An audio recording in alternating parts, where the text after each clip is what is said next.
there, it's Sarah Lena here. I wanted to talk for a little bit about this stupid thing that I agreed to do. A friend of mine wanted to know if I was interested in training for a half marathon. Now, before I had the baby, I actually was a runner. I would run a 5K.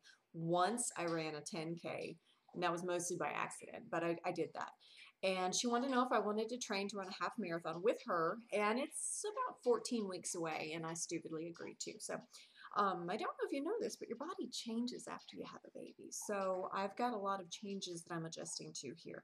But I've also been learning some things along the way. One of the ones is that it sucks to train. Surprise. I didn't actually have to learn that one. I knew that one. I remembered it.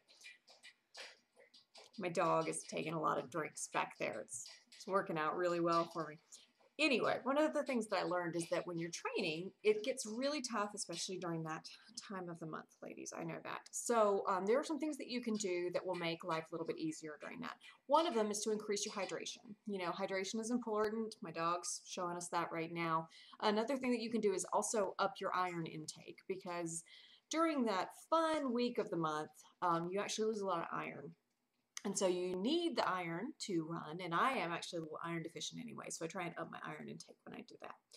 But another thing that I've learned is that, you know how they try and sell you all that all that athletic wear when you go to the store, and it seems crazy expensive, and you're like, why does anybody buy this? Well, it turns out it actually serves a purpose.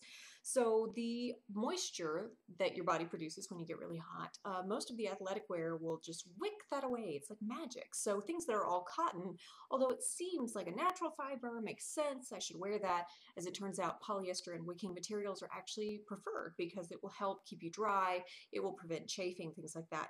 And what I just learned today was that the new Stay Free Ultra Thin pads have the same wicking material in them. So training during that time of the month really, really sucks, but you can do some things to make it better. That same technology is in those, and ultra thin pads means that no one knows that you're training during your less than ideal time of the month. Now, don't get me wrong, training's still going to suck, but I hear that it's not, you know, the end result, it's the journey, and, you know, journey of 1,000 miles begins with the first step. The hardest part of a workout is getting out the door. I know all of those things. None of it has made it any easier for me. But the good news is I am still starting that journey, and hopefully in November I will have a half marathon medal that says finisher on it.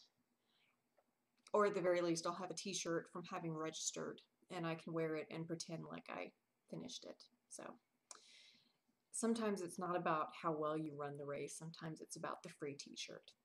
Anyway, I'll talk to you later. Thanks so much. Have a great week.